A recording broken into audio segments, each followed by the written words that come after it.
Hi everyone, this is Andrea Swain Martin with Andrea Cans with my good friend Melissa Niemeyer. And today we're going to work on pickling some asparagus. Kim says it's okay for us to do that because we've had such a bumper crop this year. So Melissa actually has asparagus at home, ready to be pickled. Her son, you want to tell them the story about your son bringing the asparagus home from work? So actually, we don't have our own garden because I have never been very successful with that. But my son's co-workers garden like huge on a massive scale, so they send home produce all the time. And I got blessed with some asparagus this year, so I'm really excited. So we've decided we had some choices. We were going to either do rhubarb butter and jelly or asparagus, and we decided on asparagus because Melissa's been blessed with some asparagus, and so we're going to go ahead and show you what that looks like. What we're going to do is we're going to take our jars that have been sterilized, and you guys, I am not about fussing about this kind of thing. So you take your asparagus, you try to figure out how much asparagus you want in your jar, and you just cut it. Now some people use scissors. I just go ahead and use my scissors. Some people use knives, and I think that's too fussy, and this is just what we're going to do. Now we might get 3 to 4 quarts with this. We're not sure. We're just going to keep on cutting. This is a week's worth of cutting from our garden. Oh, wow. We might get some more here in the next couple of days, but we're going to go ahead and pickle it today. How's that sound? Awesome.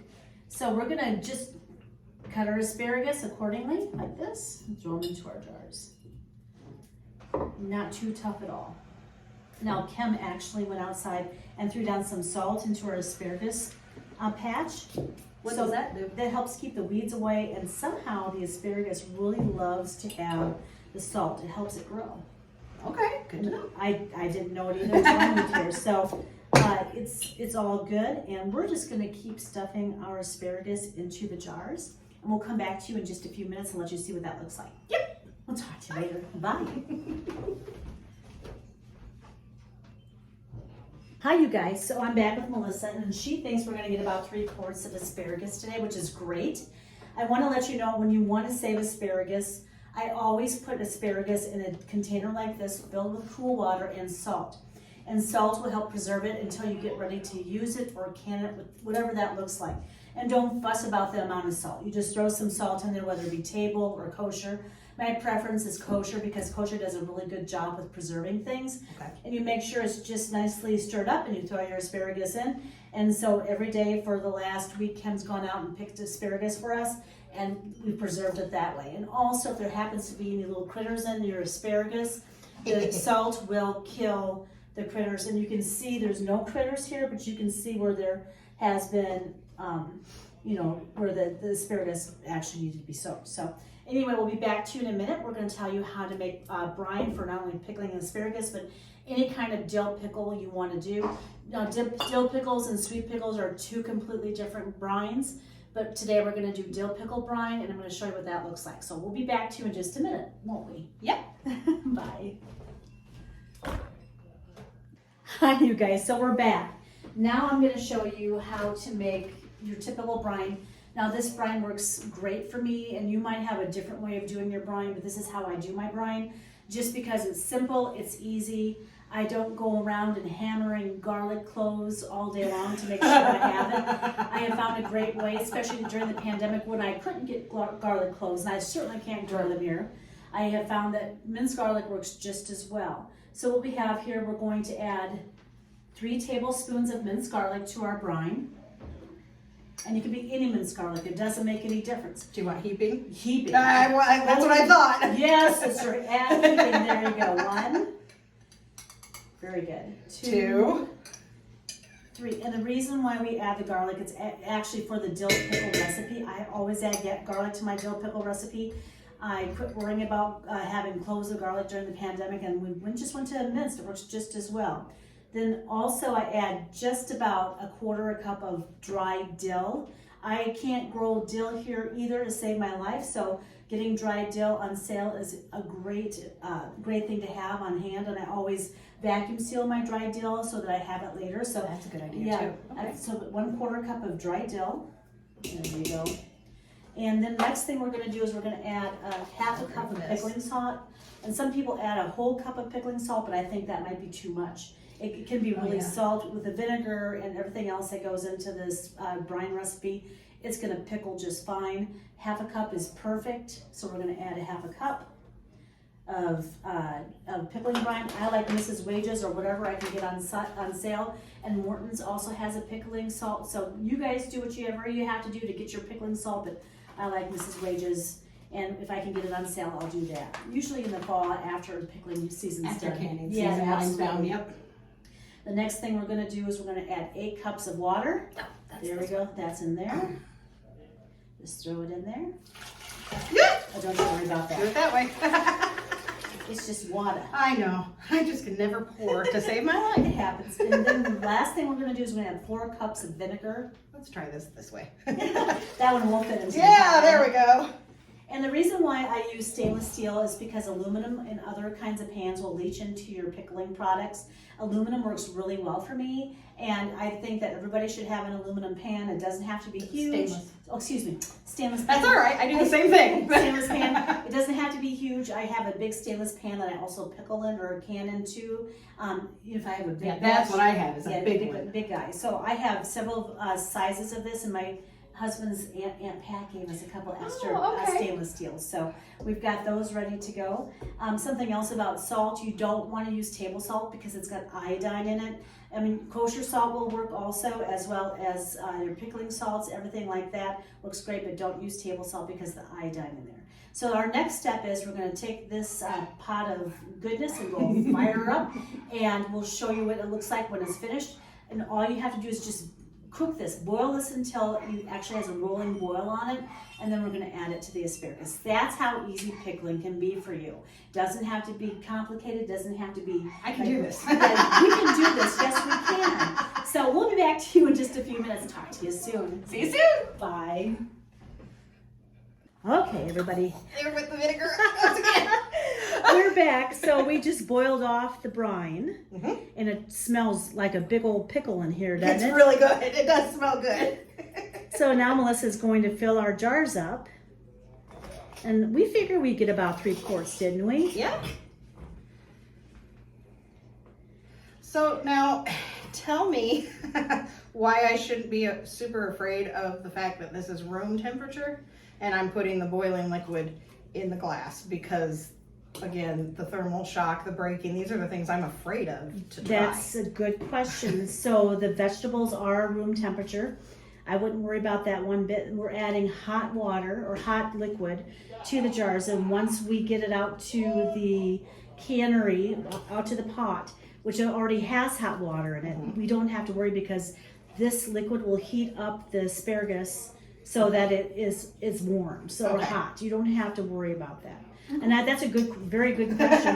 The only way that I've ever done thermal shock is if I taken cool liquid and actually not heat it up, or taken a jar that was like a jam jar, jelly jar that had cooled off before I put it into the to the canner, and it was cooled off, and then the water was hot. That's when thermal shock will happen. So you would not want to let these sit for long before you went right to the canner. Exactly. You don't want them to cool That's down. right. And you don't want to store them in the refrigerator. No, or anything. and that's why I've been like moving right along and got you helped me get hot water to the cannery and the whole 9 yards. We want to make sure we're moving in a groove. And something else I have done that has caused thermal shock is I've taken a hot jar and put it in cold water, turned on the fire outside, and blown the bottoms of my jars out.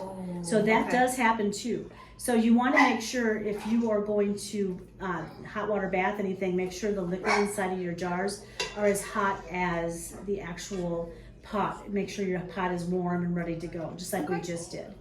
So we should be in good shape. Don't be, just everyone, don't be afraid of getting started. And Melissa had a very good question, and it's very valid. And I understand exactly where she was coming from because I was concerned about that too.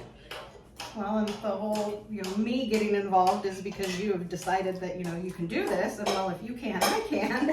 And you have the answers. So I'm going to ask. I want to understand what I'm doing. But you have a lot more experience with this than I have. Your family did this. Oh, yeah. Oh, yeah. I think my grandparents and great-grandparents did this, but I can only remember my mother putting away food or canning one time. So, Oh. you know, that generation that they were in, they could go to the store and buy food. Whereas now we're learning how to, you know, preserve for food like our ancestors did. And there's no harm in that at all. No, and I like, you know, make it work for you. My grandparents had a canning closet that they canned everything out of their garden. There you go. But like you said earlier, you know, you find cucumbers on sale. Yeah.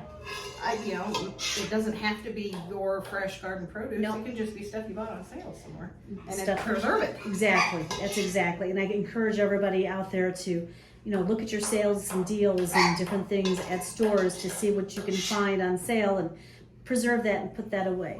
And eventually you're going to want to do green beans, and we'll do pressure canning too. Okay. We'll get Kim involved in all that. That one will make me nervous. So what I'm going to do now, we're going to let you go just real quick. I'm going to go get the debubbler, and we're going to debubble. I forgot all about That's that too. all right, So but I know what it means. So I'm going to go get that for you. We'll be back in just a second. Bye. Okay, you guys. So now Melissa's going to debubble all of her jars where she might have to add more brine. It looks like she's going to have to because all the bubbles are coming up. Yeah. Yeah, okay. And I'm sorry I forgot to bring those out, Melissa. Good heavens. Well, I wouldn't have known any better. I'm glad you remembered, because I believe you said in one of your other videos that this is also one way to break the glass. Yeah. Because if the air's got to go somewhere. The air's got to go somewhere. And until you guys had said that, I didn't know what the debubbler was for, other than to make it look pretty. Yeah. I had no idea. We've had such a good asparagus year. Isn't that great? That's what I've heard. I know I am very happy. Zachary's coworker doesn't always have a lot of asparagus, so I was really excited when he That's brought it awesome. home. So guess what you get to do tonight when you get home or tomorrow? I know. Make your own asparagus or pickled asparagus. And I actually thought that, you know, pickled asparagus would be a good idea. I bet it was really good. It's really good. I've never had it. I bet it'll be really good. Especially in the middle of January where you're hungry for some summer and you just open up a jar and you it's just delicious. want to taste green. Yeah. And I know that might sound weird, but People understand what that means. Zachary gave me the asparagus, and I took a picture of it and sent it to the family chat, and Trenton sent back, you know, he sent back, ew, vegetables, and I sent back, ooh, vegetables. Well, isn't he's in Arizona now, isn't he? Yes, he is. Yeah. When's your next visit to see him? Well, our visit to him, we're going back out at Christmas. Oh, good for you. But he's coming home for the 4th, so he will be here at the end of June. Oh, I'm sure you'll see him because he can work remotely, so he's going to stay home for a couple weeks. oh, that's nice. Yeah. You can do that. You won't know what to do with all your people in your house, will you? Slowly lose my mind and come over here for some peace and quiet. Run over. I don't know if we're very peaceful or quiet, but we try to keep a low profile anyway. Calmer than my children, I promise. Now, do you think we need to wipe those rims, or do they look pretty good? Oh, I do have them damp, so Okay. can I wipe them with my apron? Or no, I need to use white vinegar and And paper towels. We'll be Yep. back to you in just a second. Let me get her all set up. Okay, so Melissa is now finishing up wiping down her rims, and then she's going to save the rest of the brine for later. She's going to take it home and use it as a base for her own asparagus. How many quarts do you think you've got at home, Melissa? 1, maybe 2, Good. maybe. And the leftover brine will be perfect for that. And if not a quart, then maybe a pint, like a Good. quart and a pint. So everyone, you can save your brine for a later time, and I've saved my brine in the refrigerator after it's cooled for upwards of a month.